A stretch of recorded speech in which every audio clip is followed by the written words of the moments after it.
Well, welcome back to Sports Desk here on Sky Sports News. Now, the elite of men's tennis are playing in Brazil, Qatar and Mexico this week.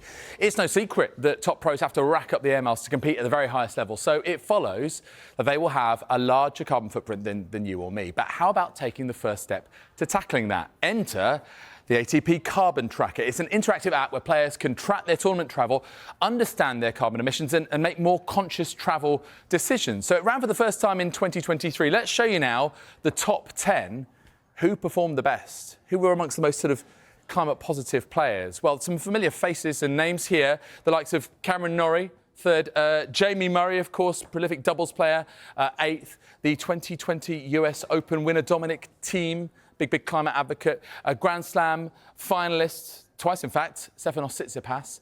The winner was Mackenzie McDonald of the United States. We'll chat live to him in just a moment. But first, let's welcome the ATP's Mark Epps, who leads on sustainability for the tour. Mark, thank you so much for coming in. It's great to see you.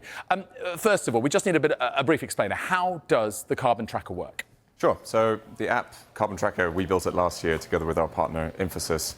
It basically helps players to track, understand and offset their emissions related to travel on the tour. They do so by supporting climate projects through our partner, the Gold Standard.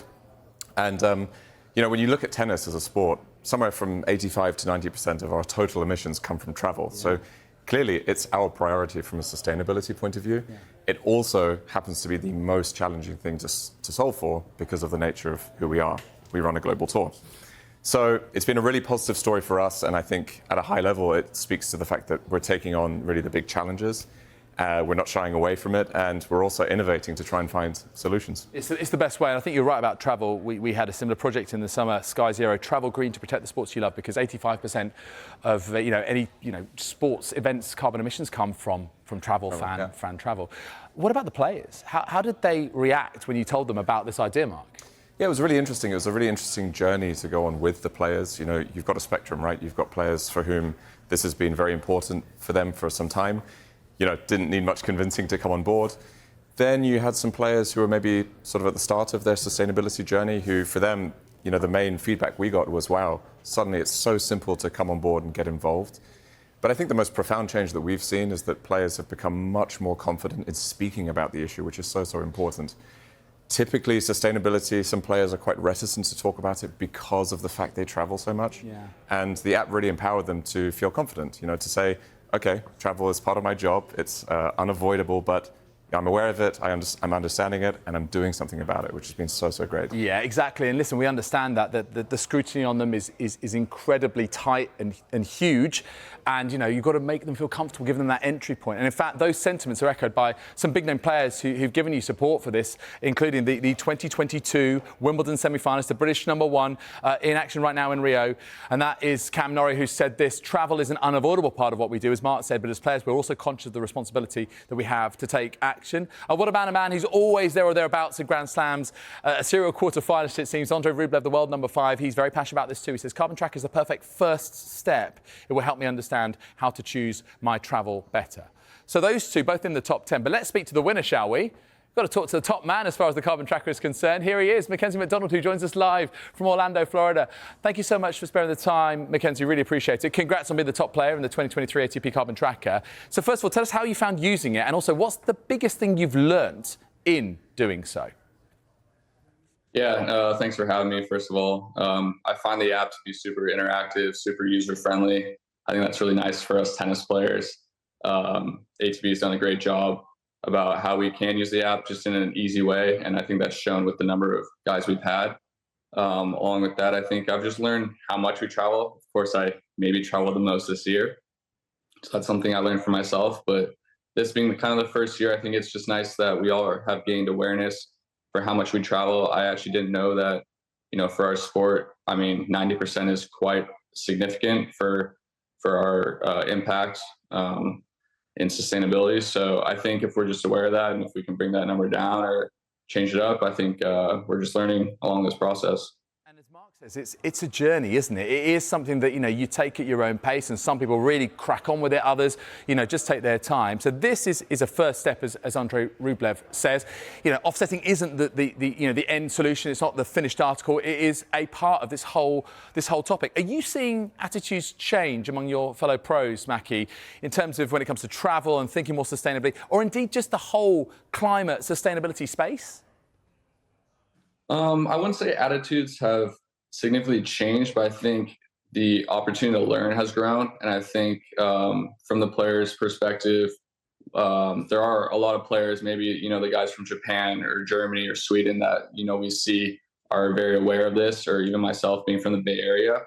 And I think just the more awareness that's kind of growing amongst us pros, and if we can just teach others on how we can make an impact from a day-to-day perspective, but also tackle the big travel, I wouldn't say issue, but that's our biggest weapon here that we can kind of, maybe bring down, would be great. Yeah. So awareness, education, that then leads to, mindset change, behaviour change, and now we're getting somewhere. Mark, let me just come back to you, actually. One of the big assumptions is that loads of players fly everywhere, first class or even private jet, but the data just doesn't reflect that, does it? No, you're right. And actually, these numbers are very encouraging, actually. As you say, like the outward perception, perhaps, is that players travel a lot in private or first class. We learned, actually, that that's not true. I mean, almost half an economy. I think that would shock a lot of people. Very surprising. And you can see car, train, bus, nearly 20%, which also is very encouraging. I think at a high level, this really speaks to the goals of the app and the long-term vision. Like the data that we collected through even just one season was so important, and we're going to use this data to figure out how can we make travel more efficient, how can we look at the schedule, what can we learn. It's about, as Mackie said, the journey. It's about education, using data to change behaviors. So we're really happy.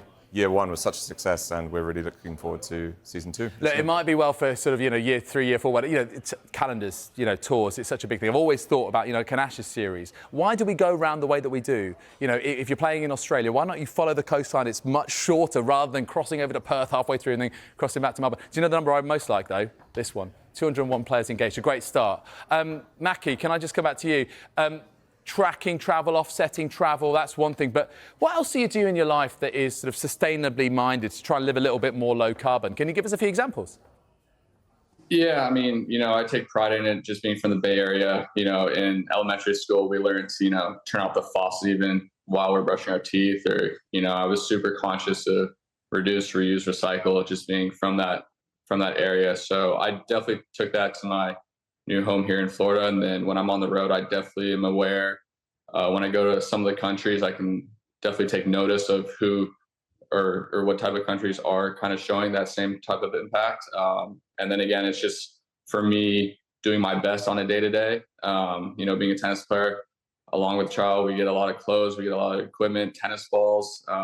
It's just trying to recycle those products or reuse them, and just make the biggest impact that I can on a day-to-day, for sure. Yeah, it's the little things, isn't it? And then there's, as you mentioned before, like tech and innovation and things like, renewable, recyclable tennis balls and things like that. That's all coming on stream. Now, look, it's not just that Mackenzie has won this. There's also a $100,000 prize pool for the ATP Carbon Tracker. The top 3 players split it, donate those winnings to a project or initiative of their choice, where we can now live announce exclusively here on Sky Sports where those bits of the prize pot are heading. So Cam Norrie's $20,000 for finishing third going to Sported. US Open semi-finalist Ben Shelton's $30,000. That's being donated to high-impact athletes, the head of whom is Marcus Dandy, who's also a tennis player, by the way, from New Zealand. Mackie, coming back to you, you have won $50,000 for a project of your choice. So where is it going and why? I'm guessing you're probably going to go back home with it. Is that right? Yeah, good call. So it's going to go to Green Action, which is a Bay Area in Harbor Point, San Francisco. For me, it hits close to home. They want to do a big environmental cleanup there.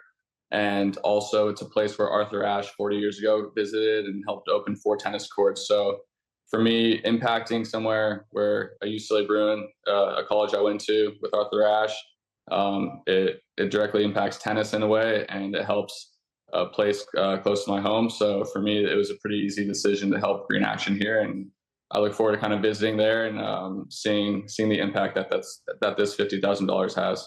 I remember actually just looking into this story and seeing footage of Arthur Ashe opening those courts in 1987 and, just inspiring the kids in that area. Obviously, it needs the restoration now, and your money, I'm sure, that you've won as part of this prize pot will go an awful long way. For me, one of my favourite players, by the way, Arthur Ashe, and I still have memories. I think it was, I want to say 74 and that Wimbledon final where he just completely outwitted Jimmy Connors.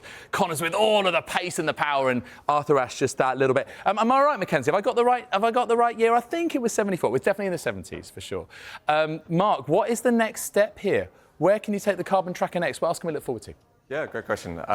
So for this year, 2024, our focus is just adoption, having more players involved. The players, like Mackenzie, are our greatest advocates and spokespeople, so getting more buy-in is really important. Looking longer term, the thing that excites me most is the fan piece. Last year we broke a record on the tour. We had more than 5 million fans come on site to our events. And obviously the choices that they make and how they travel has a huge impact. So it's longer term, but we're starting to ask the question of how can we take what we've learned with Carbon Tracker, apply that to something fan-facing, use the gamification elements, make it engaging. Yeah. So that's what really excites me. Super. Lots of things to look forward to. Mark, thank you so much for coming in. Thank you for your time. Mackie, really appreciate your time as well. Good luck for the rest of the season. Thank you for speaking to us. Thanks so much, guys. Don't forget, we've got plenty of tennis live right now on Sky Sports. Andy Murray in action at the Qatar Open. Cam Norrie resuming the defence of his Rio Open title tonight. Dan Evans also plays Los Cabos Open in his last 16 match in Mexico. In fact, Murray's just lost that first set on a tiebreak against Jakub Mensik of Croatia. Right, don't go anywhere.